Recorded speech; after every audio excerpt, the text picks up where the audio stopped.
If Yah knows that we're suffering, if Yah knows that the world is in great turmoil, what does it take for him to actually do something about it? Hi, this Spirit Filled 2-minute Torah, day 5 of the Torah portion, Shemot, which means names.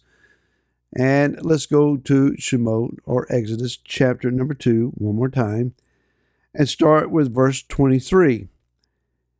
And it came to be after these many days that the sovereign of Mitzrayim died, and the children of Israel groaned because of the slavery, and they cried out. And their cry came up to Elohim because of their slavery. Keep that in mind. And Elohim heard their groaning, and Elohim remembered his covenant with Abraham, with Yitzhak, and with Yaakov. And Elohim looked on the children of Israel, and Elohim knew. Now, chapter 3, verse 1 says, And Moshe was shepherding the flock of Yethro, his father-in-law, the priest of Midian. And he led the flock to the back of the wilderness and came to Horeb, the mountain of Elohim. We'll pause there. Let's kind of break down what's taking place here and see how it applies to our current situations. And so Israel has seen within the confines of Mitzrayim, or Egypt, a changeover of a new administration. The old Pharaoh is dead. The new Pharaoh has come to power. This is the son of the previous Pharaoh, someone that Moshe would have known personally. Yet Moshe is nowhere to be found. Moshe has been missing now for 40 years. At the time of this recording, at the beginning of 2024, that goes all the way back to, say, 1984. How much has happened since 1984? Well, the world is a completely different place. So he's been gone for a long, long, long time. No one remembers Moshe anymore. Moshe, knowing that he is forgotten, is probably depressed and disillusioned and out of it.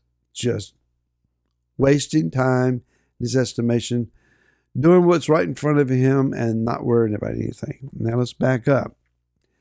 Israel is in the throes of abject slavery. They are being overworked, some perhaps beaten to death. They are hard-pressed. No one has ever imagined that it could have gotten this bad, but it's bad. And it simply says that they're crying out. Now, it's not that their words are forming any necessary formula here. And so what it says that they were crying out, it just means basically that they were yelling out.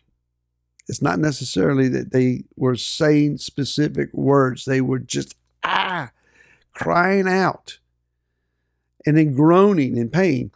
They were crying out because of their slavery. When Yah heard them, he translated their groanings into a call for a remembrance of covenant. This tells us that when we pray, and we don't necessarily know how to pray, but we're praying to the best of our understanding and ability, we may not be saying precise words that punch the button. Sometimes we get caught up on precision of wording. Well, the way I said it last time didn't work, so I'm going to say it a different time this prayer moment and see if that gets a response. And so we're fishing in prayer for specific words that amount to a formula that gets a result.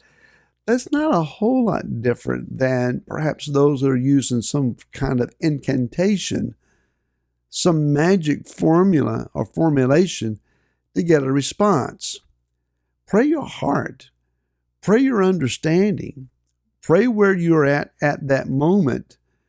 Listening, maybe Yah would say, pray and ask me this instead of asking me that. Now, I've had that to happen. But pray what you understand. Yah knows how to interpret our prayers for what our legitimate need is. He heard their groaning, and the groaning is what caused him to remember the covenant. This is not Yah responding to Israel like a parent would to a child that's hollering, please, please, and groaning out and whining for something.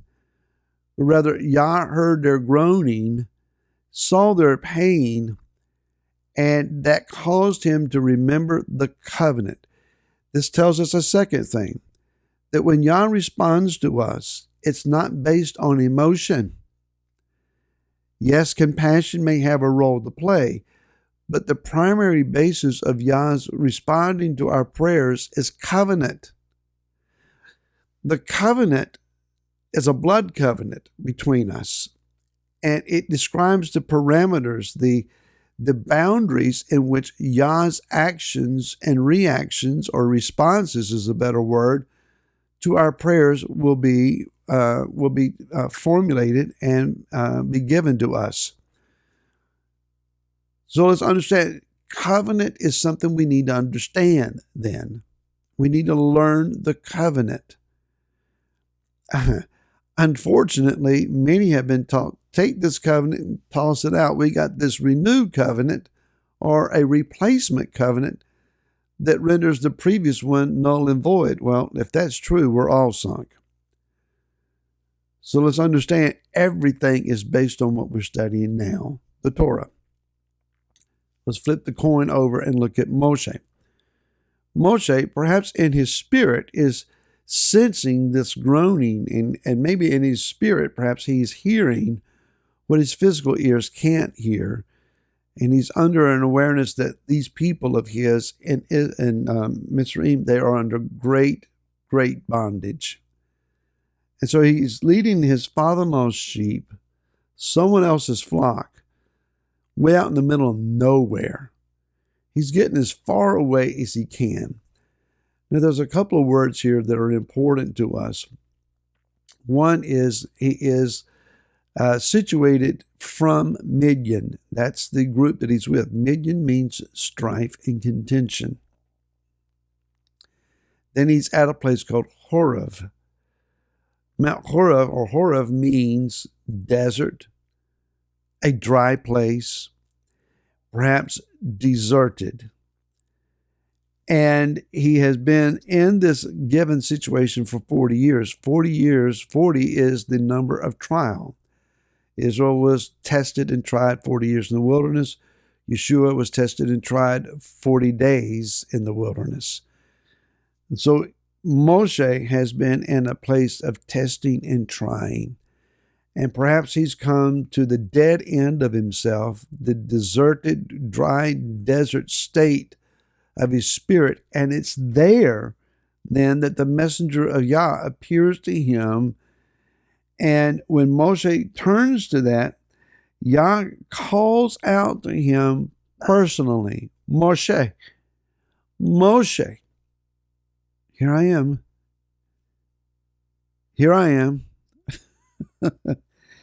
And Yah says in verse 6, I am the Elohim of your father, the Elohim of Abraham, the Elohim of Yitzhak, and the Elohim of Yaakov. And Moshe hid his face. He was not anticipating this kind of encounter. What's this all saying to us? We're crying out. It could be a personal situation. We're crying out. We're at the end of ourselves. I'm desert. I'm dry. I'm barren. I'm dirt. And I need an answer. And we're crying out. It could be that you're upset about the world situation, and there's plenty to be upset about. Maybe you're overly worn out about praying over the war in Israel, between Israel and Hamas, and that's legitimate. So we're crying out, we're praying, we're seeking him, and we're not seeming to get an answer. Keep calling. This is not a situation where you called a friend 3 or 4 times and they're not answering, so they'll see it and call me back. This is where we're crying out, and we're going to continue to cry out until heaven moves, because heaven is not responding to volume or emotion, but responding to covenant.